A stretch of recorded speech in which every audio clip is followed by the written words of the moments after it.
These days, you can see that a lot more people are enjoying running. As you keep at it, you tend to get more ambitious. What used to be hard for just 5 minutes becomes 20 or 30 minutes of running. Now, there are probably many people who want to improve their times and run even faster. This kind of phenomenon is the same in other sports like soccer or basketball. At first, many people couldn't even do the basic movements, but as they got used to it, more and more wanted to get better. As part of that, there are now many people who want to quickly improve their running speed and agility. So what should you do to improve your running record or enhance your athletic performance? When you think about it that way, a few words come to mind. Things like speed, agility, and explosiveness. You probably already have a general sense or image of what these words mean. It's like moving this way and then being able to move like that. But to actually make that change, what exactly do you need to do to get better? But when you actually ask this question, it's pretty difficult to answer. You usually just get vague answers like just work hard, or even if you get more detailed advice, move your legs faster, lift your knees higher. That's about as specific as it gets, just these kinds of ambiguous statements. If someone happens to know a bit more about the subject though, they might say, try these helpful exercises, then you'll get faster. That's usually the kind of advice you'll hear. But speed, agility, and explosiveness aren't things that improve just because someone gives you a few simple tips. Isn't there a way to get faster, move more agilely, and improve your explosiveness? I'm going to completely resolve your frustrations about this. We're covering this in a total of 10 chapters. In the previous video, we talked about the first topic, pushing. This video is the second part, and it's about lifting. Along with a brief explanation of the principles, we'll also cover what you need to do and some supplementary exercises. Of course, it's best to clearly understand the principle. But if you don't really get what I'm saying and just want to follow along, that's totally fine too. Just make sure to watch the video carefully and try following along step by step at your own pace. I've structured the content so that even if you just watch and follow along, you'll definitely become faster and more agile. Be sure to watch until the end and try following along. Lifting. Try comparing these two postures. You can clearly see the difference, right? The key point is how high your knees come up. If you're having trouble with this movement, stride, that's what we call stride length. When you run, your stride gets shorter as you step forward. Naturally, you won't be able to pick up much speed either. You need to lift your legs higher to lengthen your stride. It also helps you run with better form, and it's a way to run faster too. There's another important point as well. When you try to run fast without lifting your legs properly, you often end up in an unstable posture like this, as if you're about to fall. It's extremely difficult to pick up speed with an unstable posture. So even if you have enough strength, you often can't reach your top speed because your form isn't correct. This doesn't really apply to marathons or when you're running slowly. If you're running slowly but only lifting your legs high, your posture ends up looking strange like this. But as your running speed increases, this becomes a very important point. If you only focus on pushing off the ground and don't lift your legs properly, you'll notice that your posture looks unstable, as if you might fall over. Your legs swing backward while your body feels like it's about to tip forward, making you feel unstable. But just by lifting your legs properly, things change. The center of gravity of your whole body aligns to the middle, allowing you to run more stably. Pretty simple, right? It's nothing special. Just lift your knees high. Is there really any difference from just saying this? You might be thinking that. It would be great if it were really that easy. But there are a few key points you absolutely need to pay attention to in order to lift your legs forward properly. Let's take a closer look at them one by one. Moment on. The term sounds a bit complicated, doesn't it? But just try following this movement once. You'll be able to feel this concept with your own body right away. Let's try lifting your leg forward. We're going to do it in two different ways. First, try lifting your leg with your knee bent. Then try lifting your leg with your knee straightened. If you've tried it, you probably noticed it right away. It's much easier to lift your leg when your knee is bent. This is because of the moment arm. To put it simply so it's easy to understand intuitively, when you lift something heavy, you naturally hold it as close to your body as possible. No one has to tell you to do that. You take that posture to make it easier to lift. Holding it close to your body puts less strain on your back. It's all about using less effort. It's the same when you lift your leg. You try to keep it as close to your body as possible. And when it comes to the weight of your leg, it's not like you're lifting someone else's leg. You're lifting your own, and the weight doesn't suddenly change. It's not as if your leg suddenly became lighter or heavier. The weight of your leg itself stays the same. However, whether you bend your knee and keep your leg as close to your body as possible, or straighten your knee and keep your leg farther away, that difference affects how much effort it takes to lift your leg. Being able to lift your leg more comfortably means that with the same amount of effort, you can move much faster. So when people tell you to run fast, they often say lift your knees high. This is something you hear a lot. But if that's all you focus on, you might end up lifting your legs like this. Even though you're putting in a lot of effort and lifting your legs high, you won't necessarily get faster. To run quickly, you need to bend your knee the moment your leg leaves the ground. At the same time, you need to lift your knee forward high enough, about up to hip height. So which muscles should you pay attention to when lifting your leg? the muscles you need to focus on when lifting your leg. The key point is to quickly fold your leg the moment it leaves the ground. And as I mentioned, you need to pay attention to two things: folding your leg and then lifting your knee high and forward. Let's take a closer look at the important muscles involved at this stage. There are mainly two groups of muscles that play key roles: the muscles used to quickly fold your leg and the muscles used to lift the folded leg high and forward. Those are the ones we're talking about. Let's start by looking at the ankle. Rather than keeping your ankle extended, you need to create a flex position like this. This is called dorsiflexion. The muscle at the front of your shin, called the tibialis anterior, needs to properly control that movement. Next are the muscles located at the back of the leg. There's the gastrocnemius, which is a calf muscle that also crosses the knee. And there's the plantaris muscle located behind the knee, the hamstrings, also known as the back thigh muscles. The function of these three muscles is extremely important. These muscles are also areas that are easy to neglect in daily life. Even aside from simply bending the knee, they play a crucial role. It's very beneficial to strengthen them diligently when you run, and the movement of lifting your leg forward while bending your knee.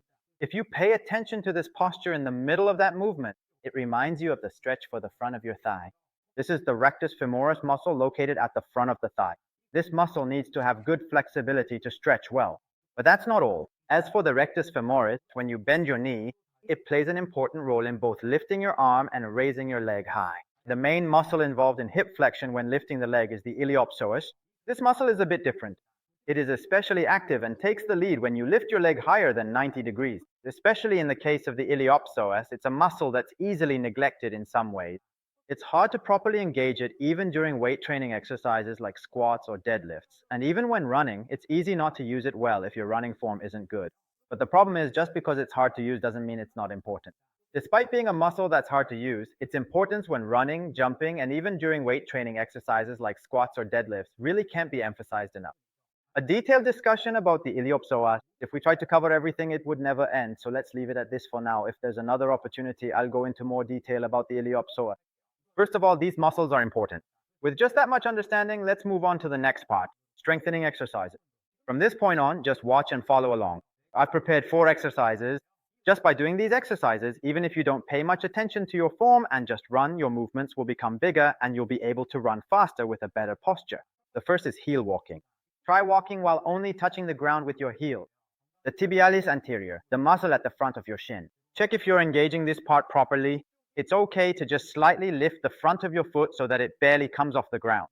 But if possible, try to keep your toes raised as high as you can. That way, it becomes a much more effective exercise. The second exercise, standing forward bend. Many of you probably know this as a stretch where you bend your upper body forward. Move forward little by little, stepping 1 foot at a time and gently bouncing your upper body up and down. Let's try moving forward for just 30 meters. You'll feel a significant stretch and engagement in the muscles from the back of your thighs, behind your knees, all the way down to your calves. Bend your upper body forward, giving it a slight bounce, and do this in sync with the timing as your upper body goes down. The key point is to straighten the knee that's stepping forward even more. The movement I just described is about stretching and exercising by lengthening the muscles that bend the knee, but in the opposite direction. And if you actually do the knee bending motion quickly as a strengthening exercise, that's called back kick. In this movement, you'll kick your buttocks with your heel by bringing your knee backward, left foot and right foot. It's fine to just focus on hitting the target number of reps. Focus on the sensation of the front of your thigh, the rectus femoris, stretching and pulling. To do that, instead of bringing your heel to your buttocks while your knee is forward, it's better to bend your knee so that it lines up with your torso, keeping your knee in a straight line with your body. You'll find it harder to lift your leg this way than when your knee is forward. Of course, when you're actually running, your heel does touch your buttocks with your knee forward. But when doing strengthening exercises, it's better to do it this way so you can properly engage the front of your thigh. That way, you'll also be able to lift your leg high even when your knee is bent like this. This is the leg that's been pulled forward from behind. You also need to be able to lift it forward properly. At this point, the important muscle is the iliopsoas. Here's a skipping exercise for the iliopsoas. Next is a movement where you lift your knee forward. First, let's try lifting your legs alternately as if you're walking in place. Some of you might already find this quite challenging just by following along. In fact, for runners and athletes who play sports, they do various modified versions of this leg lifting movement. If you've ever learned how to run, you've probably tried this at least once. This kind of movement. These are called skipping movements. You can do them slowly, like walking in place. Or you can do them in various ways while jumping. So they modify these movements in many different ways. Among the variations, we're going to focus a bit more on the psoas muscle, which lifts the leg, and do an exercise for it. Earlier, we only raised our legs to about hip height. This time, let's try lifting one leg up high enough to reach about chest height. We'll repeat this movement 50 times for each leg. Since you have to move your legs quickly when running, you need to use your muscles elastically. That way, you'll be able to run better in actual situations. I recommend repeating the movement as quickly as possible. Of course, when running, you don't actually lift your legs this high. The iliopsoas muscle isn't just important for lifting your legs high, it's also important for the leg that pushes back as you extend it. To smoothly transition at this moment, you need flexibility in your hip flexors, especially the iliopsoa. Your muscles need to be strong enough to stretch well even at high speeds, so you can maintain speed and power and perform explosively. So why the iliopsoa?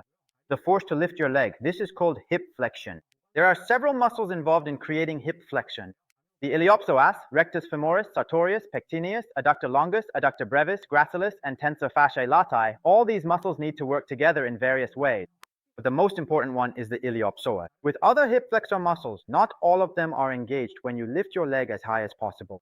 When the angle of the hip joint, that is the angle between your torso and thigh, becomes narrower than 90 degrees, the other muscles that lift the leg can't really exert much force. Only the iliopsoas continues to generate power until the end. Try to focus on whether you can feel the strength deep inside on the inner side of your lower back. As I'm doing this, maybe because I'm getting tired, it seems like my leg can't go up as high as it did at first. Don't do it like me. Make sure to lift your knee high as if you're bringing it all the way up to your chest from start to finish. Let's summarize the content. First, the key point of pushing the ground strongly with your leg as explained in the previous video. In addition, just by performing the leg lifting motion to the front that I talked about today, you can actually achieve a very fast speed. Especially among those who worry about their running, there's something people often say. They say, I'm not slow at running, but my form seems a bit sloppy. There are a lot of cases where people say things like this. It also helps a lot in making your form look better. If you're just jogging as a hobby, you actually don't need to lift your legs as much as I've described today. But if you're aiming for a better time in a marathon or want to run at a faster pace, just by pushing off the ground well and lifting your legs properly, you'll get much faster. However, when it comes to ultra short sprints like the 100 meters or less, or sports like soccer, basketball, and tennis, sports that are fundamentally based on running, running in these situations is a bit different. Just focusing on those two things isn't enough. You need to move your feet much faster. Simply saying, move your feet quickly. You shouldn't just leave it at that. You need to pay close attention to this next point. I'll explain that right away in the next video. Try following along while watching the previous videos as well. If you have trouble or any questions, please leave a comment. If you tried following along and are wondering, am I doing this right? If you find yourself thinking, huh? Or if you just want to learn directly, please check the information in the pinned comment. Please look forward to the upcoming videos as well. Thank you for watching until the end.